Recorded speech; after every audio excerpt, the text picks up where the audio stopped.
Praise the Lord. இயேசு கிறிஸ்துவின் நாமத்தினாலே யாவருக்கும் ஸ்தோத்திரங்கள். பழைய ஏற்பாடு, புதிய ஏற்பாடு, இந்த இரண்டையும் எப்படி நம்ம படிக்கிறோம் பாருங்க. பழைய ஏற்பாடுல நடந்த அத்தனை காரியங்களும் ஒரு நிழலாட்டம். அதை புதிய ஏற்பாட்டுல விலாவரியாக சொல்லப்பட்டிருக்கிறது. அது அங்க நிழலாட்டமாக இருந்தது, இங்க நிஜமாக மாறி இருக்கிறது. பாருங்க, எகிப்திலிருந்து இஸ்ரவேல் ஜனங்களை இயேசு கிறிஸ்து வெளியே மீட்டு கொண்டு வருகிறார். நன்றாக கவனித்து பாருங்க, படித்து பாருங்க.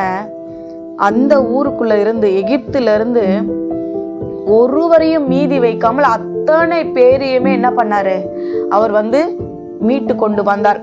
அடிமைத்தனத்துல ஒருத்தர் கூட கிடையாது.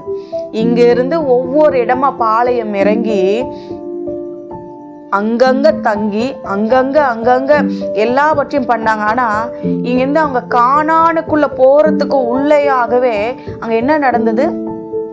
விக்கிரகங்களை ஆராதித்து முறுமுறுத்து அதை கேட்டு இதை கேட்டு அவங்க தேவனுக்கு விரோதமாக பாவம் செய்ததுனால எல்லாராலையும் பிரவேசிக்க முடியல.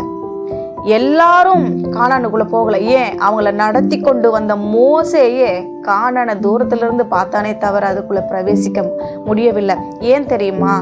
தேவ சித்தத்தை செய்யாததுனாலையும், தேவனை கோபப்படுத்தினதுனாலையும், விக்கிரகங்களுக்கு பின்னாடி போனதுனாலையும், முறுமுறுத்ததுனாலையும் தான் வழியில எல்லாரும் அழிக்கப்பட்டார்கள். அது போலதான் இந்த உலகத்தின் பாவத்தில் இருந்து, அடிமைத்தனத்திலிருந்து கிறிஸ்துவானவர் நமக்காக ரத்தம் சிந்தி எல்லாரையும் மீட்டுட்டார். எல்லாருக்காகவும் ஒரு 2000 வருடங்களுக்கு முன்பதாகவே ரத்தம் சிந்தி விட்டார்.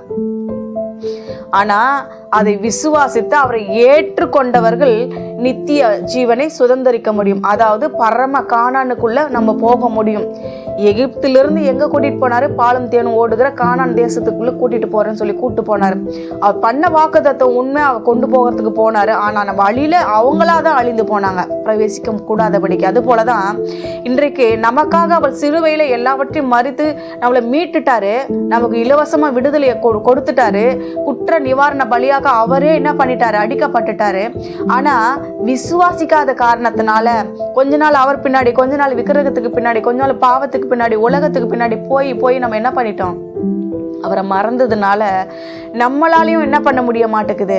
அவிசுவாசம் இருக்கிறதுனால, அவரை நம்பாததுனால, ஒழுங்கா அவரை சேவிக்காததுனால, கடைசி பரியந்தம் நிலை நிற்காததுனால நம்மளுடைய வாழ்க்கையை இழந்து விடுகிறோம். பாருங்க, யோவான் 6ஆம் அதிகாரம் 54வது வசனம் இப்படியா சொல்லுகிறது: என் மாம்சத்தை புசித்து என் ரத்தத்தை பானம் பண்ணுகிறவனுக்கு நித்திய ஜீவன் உண்டு, நான் அவனை கடைசி நாட்களில் எழுப்புவேன். எல்லாரும் ஞானஸ்தானம் எடுத்த எல்லாரும் திருவிருந்துக்குள்ள நம்ம வரமா? வர்றது கிடையாது. ஏன் தெரியுமா? கேர்லெஸ்னஸ். நம்ம ஞாயிறு ஆராதனையே நம்ம ஆராதிக்கிறது கிடையாது. தேவனுக்காக உண்மையான நேரத்தை கொடுக்கறது கிடையாது. நமக்கு சொன்னது என்ன? நித்திய ஜீவன் அளிப்பேன் என்பதே அவர் நமக்கு கொடுத்த வாக்கு தத்தம். அவர் சொன்ன வாக்கு தத்தத்தை சிலுவையில எல்லாவற்றையும் பண்ணி நமக்கு நித்திய ஜீவனை வாங்கி கொடுத்துட்டாரு. அதுக்குள்ள பிரவேசிப்பதும் பிரவேசியாமல் இருப்பதும் நம்ம கையில தான் இருக்குது. அவர் அதுக்கு பொறுப்பல்ல. நமக்கு எவ்வளவோ அவர் பண்ணிட்டாரு. அவரையே குற்ற நிவாரண பலியாக ஒப்பு கொடுத்து சகலவற்றை சிலுவையில அறைந்து நமக்கு வெற்றி சிறந்து கொடுத்துட்டாரு. இனி நம்ம தான் என்ன பண்ணணும்? சுதந்திரிக்க போராட வேண்டும்.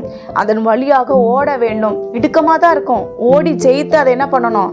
அந்த இடத்தை நம்ம போய் என்ன பண்ணணும்? லக்கை நோக்கி ஓடணும். அப்பதான் வெற்றி நிச்சயம் நம்ம அந்த லக்கை அடைய முடியும். எனவே தேவ பிள்ளைகளே, எப்படி எகிப்திலிருந்து இஸ்ரவேல் ஜனங்களை கானான் தேசத்துக்கு அழைத்தார், அதே போல அவங்க தான் வழியில போனாங்களே தவிர இயேசு கிறிஸ்து நமக்காக சகலத்தையும் செய்து முடிச்சிட்டாரு. நம்ம தான் என்ன பண்றோம்? அங்க போகணுமா போக கூடாதாங்கன்னு முடிவு பண்றது நம்ம கையில தான் இருக்குது. அதனாலதான் வேதம் சொல்லுகிறது, முடிவு பரியந்தம் நிலை நிற்பவனே ரட்சிக்கப்படுவான். கடைசி வரைக்கும் இயேசு கூடவே, இயேசுவே நான் சார்ந்து அண்டி வாழ்ந்தால் மட்டும்தான் பரலோக போக முடியும், பரம கானானை பார்க்க முடியும். எனவே விசுவாசித்து என்ன பண்ணுங்க? தேவனுக்காக வாழுங்க. லக்கை நோக்கி தொடர்ந்து கொண்டே இருங்க. வழியில முறுமுறுத்து பிரச்சனைகளை கண்டு முறுமுறுத்து விக்கிரகத்துக்கு பின்னாடி போய், பாவத்துக்கு பின்னாடி போய் உங்களை நீங்க கெடுத்து கொள்ளாதிருங்க. தேவன் சொன்னாரு, நித்திய ஜீவனை தருவேன் என்று. நிச்சயம் தருவார், நீங்க கடைசி வரைக்கும் நிற்கும் பொழுது. செபிக்கலாமா? நல்ல தகப்பனே, இந்த வேலைக்காக நன்றி செலுத்துகிறார் ராஜா. இந்த ஜனங்களோடு பேசுங்க.